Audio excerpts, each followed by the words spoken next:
Hello, good afternoon, everybody.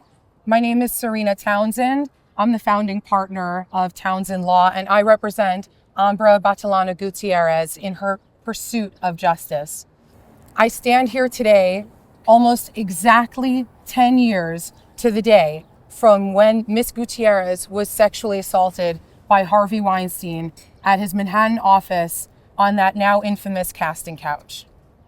Like, I don't know how far this is going to go, but if Bratton was involved in this, I would be so disappointed in it.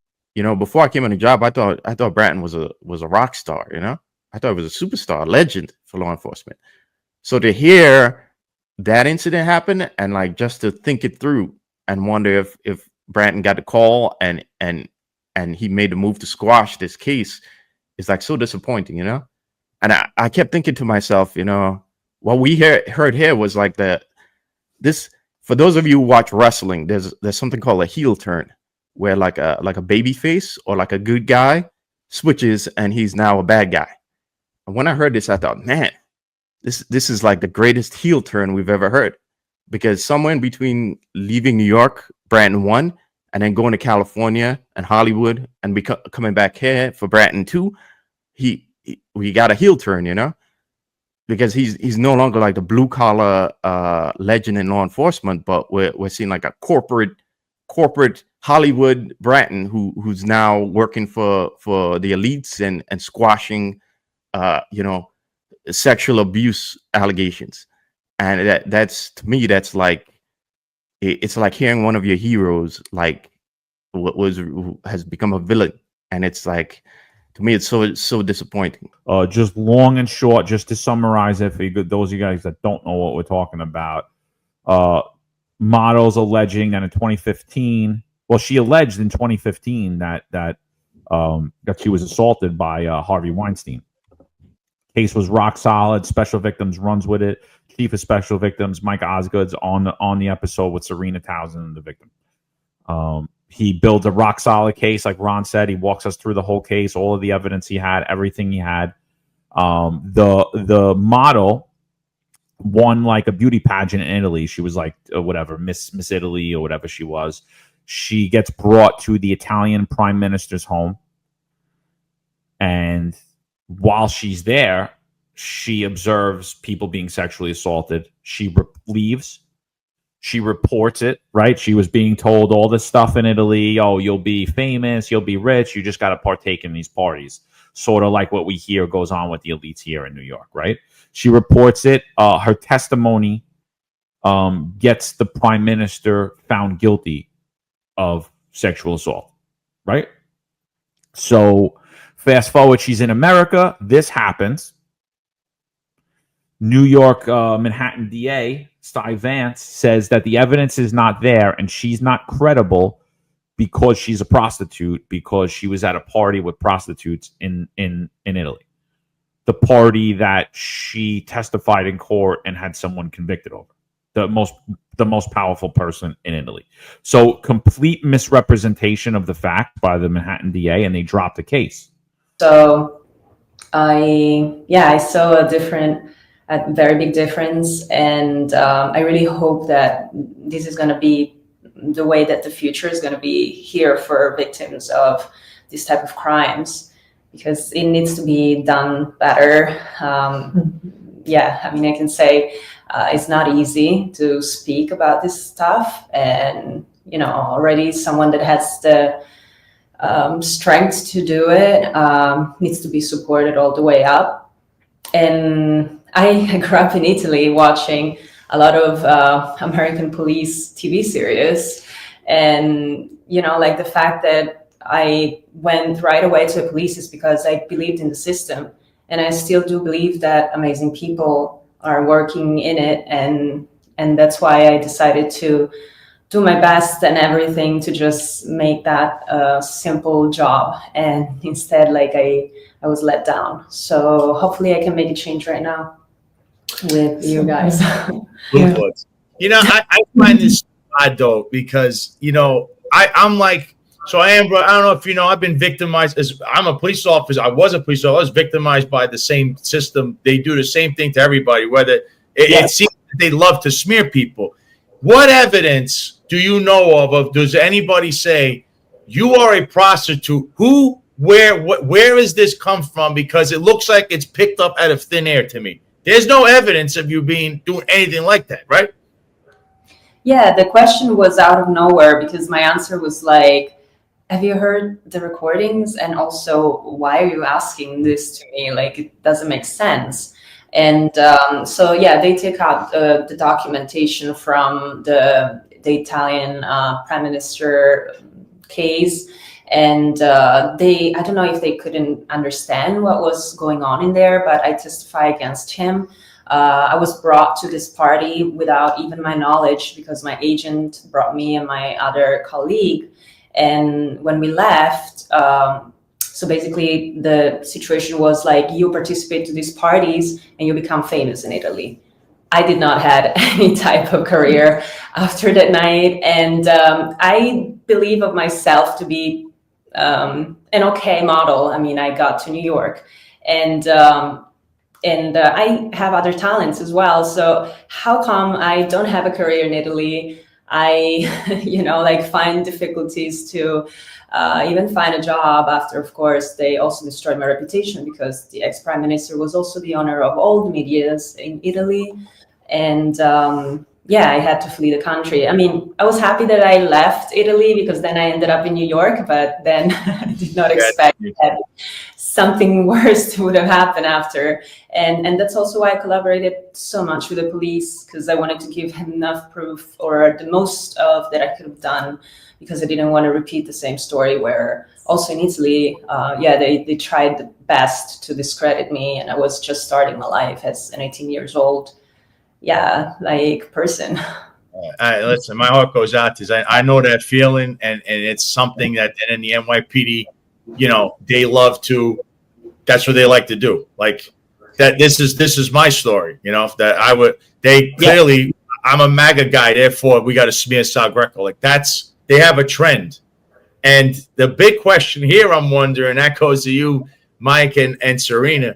Do you think the mayor's office had anything to do with this case and how it went? Because clearly with that mayor's fund, and you have little connections there, Weinstein, the CEO of Robin Hood's on that as well. You got Tish's family, the cousin involved, and it's the mayor's fund.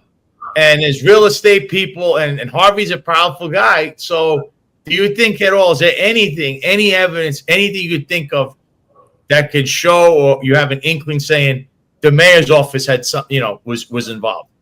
So we have a lot of information. We have a lot of evidence that we can't tell you all, and we want to give to the Southern District. And what we're asking for is a neutral and impartial, deep dive, fully exhausted, penetrative, public corruption investigation assisted by a grand jury. That's what we're asking. We want the truth. But I can tell you some key things. As we're bringing Weinstein in from the Tribeca Grand Hotel, he's in the backseat shooting his mouth off, threatening my detective, my lieutenant. He tells us he's donated millions of dollars to the NYPD.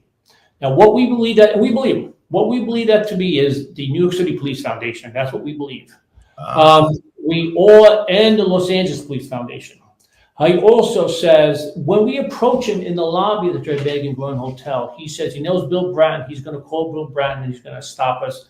And my lieutenant Baker quickly says, lies to him and said, "Don't you think we already spoke to Bill Bratton?" Which wasn't true. And he became quiet, and we stuck him in the police car.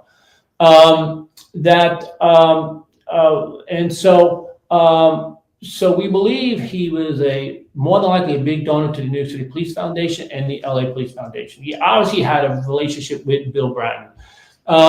We also found out in the last several years, and I believe it to be true, and it's reliable information, that Clinton called Bill Bratton during this time frame to attempt to influence him. We believe that to be true.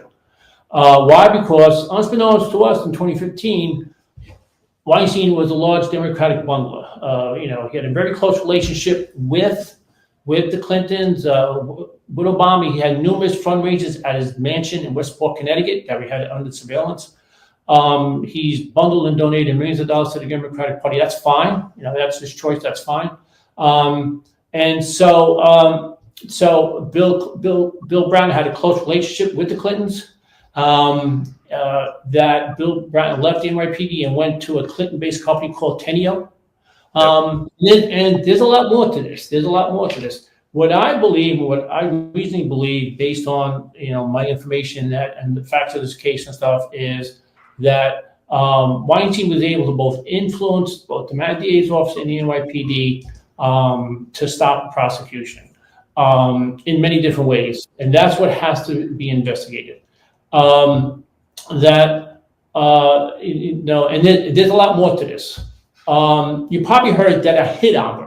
I don't know if you read that during the course of the visit, I actually hit her in a confidential hotel. So it's somewhat about the fifth day of the investigation, my detectives come to me and says, Chief, everywhere we go, the paparazzi knows where we're going. They use the term paparazzi. Now, what they didn't know is for the previous 5 days, I'm having serious trouble with Police Plaza. I can't tell you everything, but I'm not getting any support. I'm being told she's a gold digger. I was also directed not to bring Weinstein in originally. That there are other things going on. There's a retired detective who has a relationship, used to work with Bernie Kerik, is trying to penetrate the investigation. There's numerous things going on that I don't like. Once I get that statement, I said, okay, I had enough. I ordered my detectives to hide him in a confidential hotel under a fictitious name to protect her. Once again, we don't trust Cy Vance. That from the conversation I had with Lieutenant Morans. Also, in the first couple of days, I had numerous conversations with Manhattan Special Victims Sergeant Mike Bach, was our best detective supervisor in the Special Victim Division. Had at least 10 conversations where Mike Bach said to me, Chief, you got to protect her. They're going to destroy her. At least 10 times. He was in Manhattan Special Victims for at least 10 years. He understood this. He knew it. And I used to go to Mike, I don't know what to do. Mike, I don't know what to do. And so I hired her. 2 days later, Cy Vance and Mark DeBessa sends two of their own detectives to her house to do this background investigation, this discriminating acquisition of evidence investigation. They don't do that to Harvey Weinstein. If they did, they would have tripped over a load of past transgressions. They do it to her. They try to pull video from the 9th precinct, from the 1st precinct. They go to her agent's house. They do a counter investigation on her. And so 2 days later, when I hear that, I immediately told my detectives to move her, to relocate her to a different hotel under the fictitious name. I don't tell One Police Plaza because I don't trust them. So you can see what's going on. You can see that there is sufficient evidence to say there's a cover-up. There's a lot more to this. We can't tell you all, but we need an impartial public corruption investigation by the Southern District.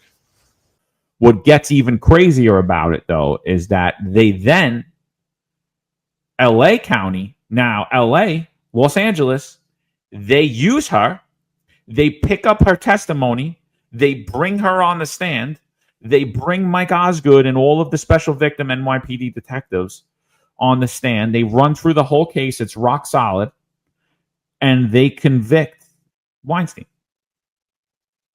So New York appears to be completely captured, and Mike Osgood tells about all the interference that was being ran at 1PP and how they were telling her she's a prostitute, she's a gold digger, she's this and that, and it's a very big deal. And honestly, if he is involved, I think Sal said it on the show. He said, "You either die a hero or you live long enough to see yourself become a villain." I personally think anybody that was involved in that cover-up should be charged criminally, because it's horrific to think if that was my daughter, to think if that was anybody. And just seeing her, I'm like, this is just not how we do business, And a few people had called me about the the stuff that happened with me when they sent cops to my house, and that's all I said. I said, this is not proper. If they're doing it to me, imagine what they'll do to other people. Imagine what they'll do to people who don't know anybody. Imagine what they'll do to people who don't have a reach. They don't have a platform.